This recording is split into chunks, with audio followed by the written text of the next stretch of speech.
हाँ, नवम में आज हम भौतिक विज्ञान में गति के समीकरणों का बीजगणितीय निरूपण बताएंगे, है ना। अब देखिए, बीजगणितीय निरूपण में आपको ग्राफी विषय हमने एक वीडियो भेजा था। अब बीजगणितीय विषय गति के समीकरण कैसे निकालते हैं ये आपको समझाएंगे। पहले आप ये समझिए गति के समीकरण कहते किसे, है ना। जब प्रारंभिक वेग को हम u कहते हैं, ठीक है, तथा एक समान त्वरण को कहते हैं हम a से गतिशील कोई वस्तु t समय में s दूरी चलने के बाद अंतिम वेग v हो जाता है। इन सभी के आपस में संबंध को हम गति के समीकरण कहते हैं। ठीक है। तो प्रारंभिक, अंतिम वेग, ठीक है, त्वरण, समय, चली गई दूरी, इसका जब आपन संबंध निकाला जाता है तो इसमें गति के समीकरण बनते हैं। आप जानते हैं गति के 3 समीकरण होते हैं। तो इसमें गति के 3 समीकरण होते हैं।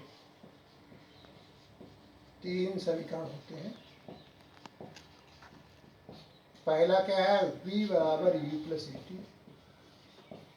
दूसरा क्या है, s बराबर U T plus half A T square. तीसरा क्या है, v स्क्वायर बराबर यू स्क्वायर प्लस 2s। ये गति के 3 समीकरण हैं। इनको हम बीजगणितीय विधि से निकाल करके आपको दिखाते हैं। अब देखिए, पहला समीकरण निकालने के लिए अगर हम प्रथम समीकरण लें,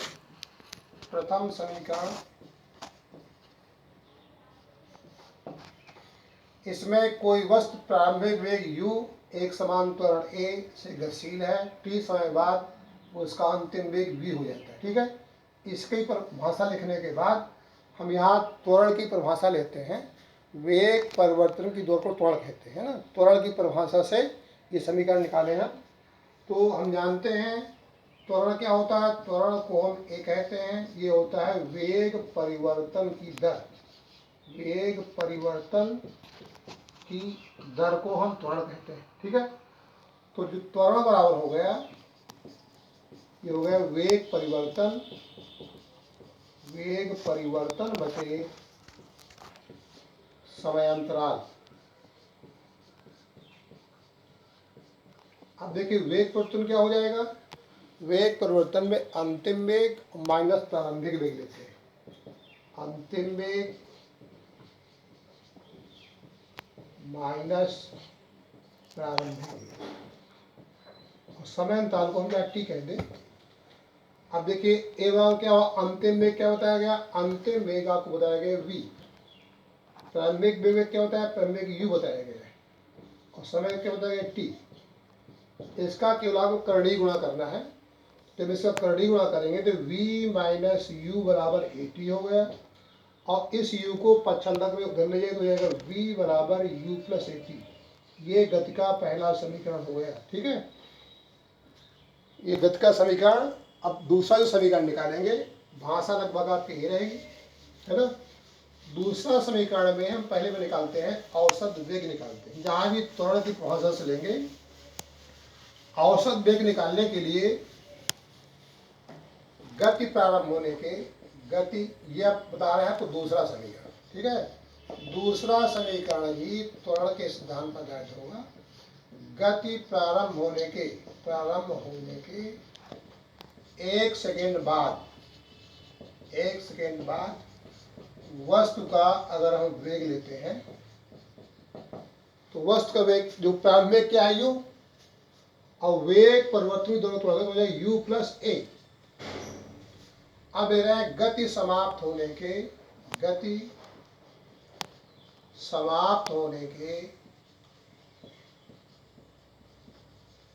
1 सेकेंड पहले वस्तु का वेग ले रहे हैं, है ना, वस्तु का वेग। अब देखो अंतिम वेग क्या, अंतिम वेग को बताया गया आपको v, तो यहाँ कर देंगे v माइनस a। हम यहाँ निकालेंगे औसत वेग। क्या निकालेंगे? औसत वेग निकालने के लिए ये दोनों जोड़ देंगे, u plus a plus v minus a बटे 2 कर दे, a कट जाएगा, हो जाएगा u प्लस v अपन 2। अब औसत वेग का मान नियत रहता है, इसको प्रूव करने के लिए हम अब 2 सेकेंड निकालेंगे। इसी का 2 निकालें या 3 निकालें, औसत वेग का मान नियत रहता है ना। अब हम निकाल रहे हैं गति प्रारंभ होने के 2 सेकेंड बाद, है ना, 2 सेकेंड बाद वस्तु का वेग निकालेंगे। तो प्रारंभिक क्या है, प्रारंभिक आपका u है ना, प्रारंभिक वेग, तो u प्लस 2a हो जाएगा, है ना। फिर गति समाप्त होने के 2 सेकेंड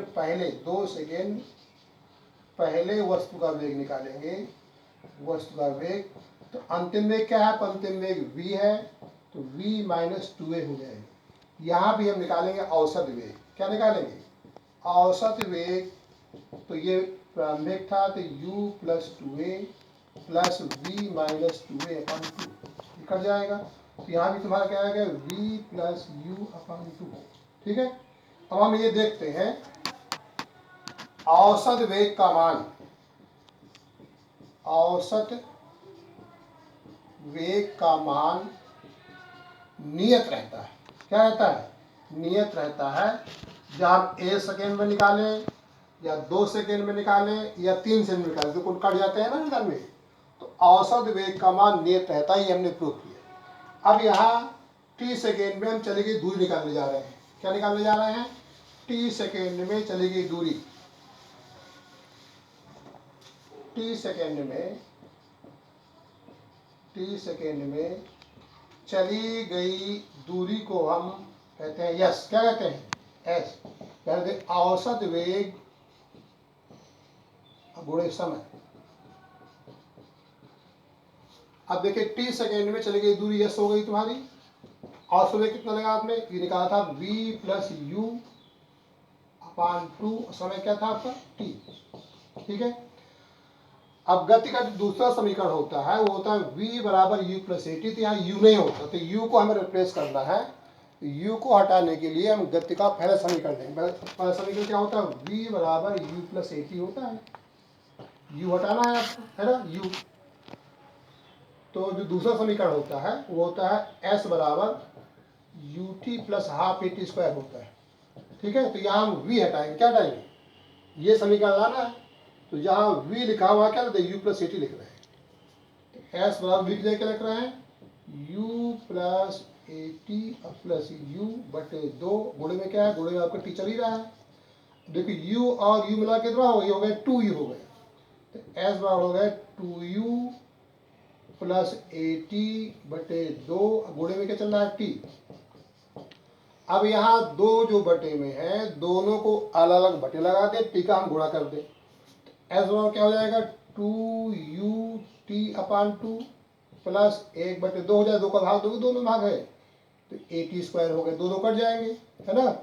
तो जो गति का तुम्हारा समीकरण बनेगा एस बराबर U T plus half A T square.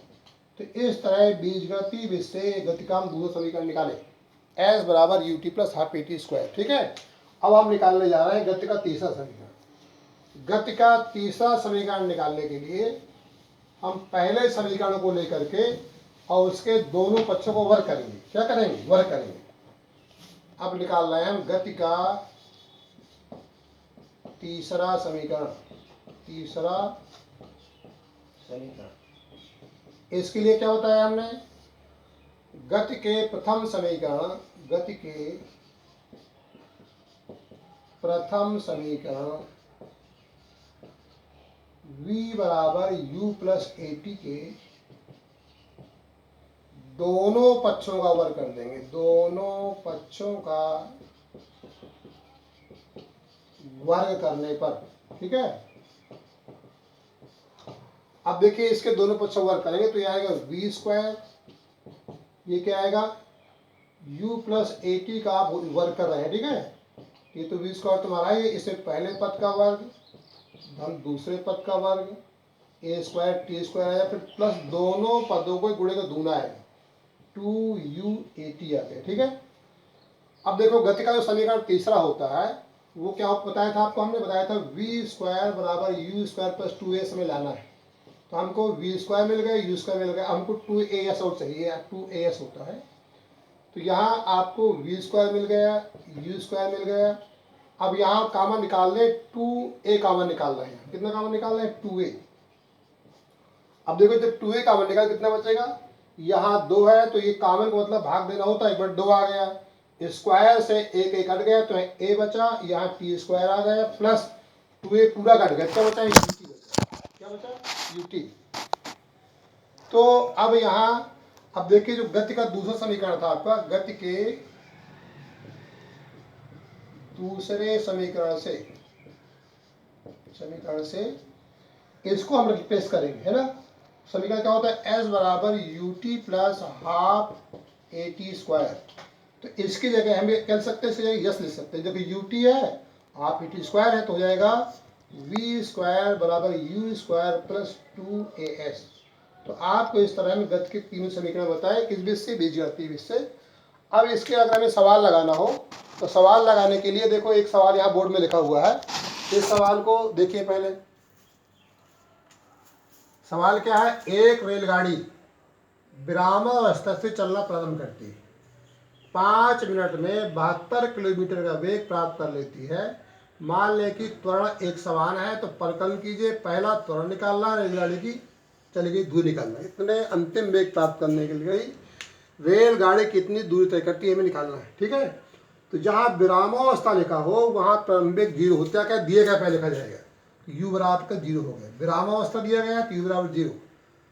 5 minute, t बराबर कितना दिया गया 5 मिनट के हम सेकेंड बनाएंगे, तो यहाँ कर देंगे 5 गुणे 60 बराबर 300 सेकेंड, ये हो गए, है ना 300 सेकेंड।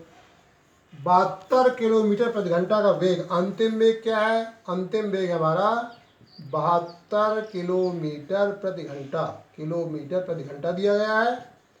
और इसके बनाएंगे मीटर प्रति सेकेंड, यह हम कर देंगे 72 गुणे 5/18 करेंगे, 18 चौक 72 हो गया, 5 चौक 20 तो हो गया 20 मीटर प्रति सेकेंड, ये आपको अंतिम वेग आ गया, ठीक है।